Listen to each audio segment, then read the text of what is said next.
You're started. So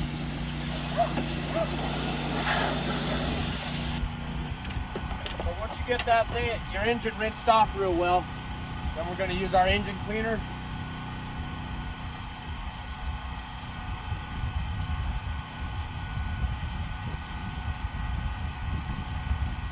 Spray all those crevices real good.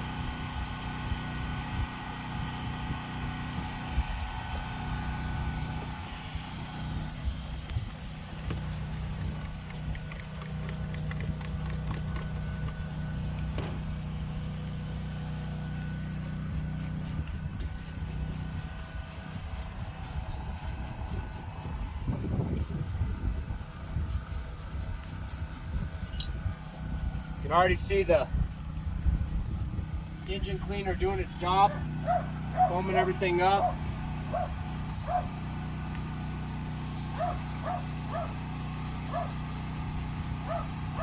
Let this stuff start penetrating and then start scrubbing. Stay tuned and watch the final result.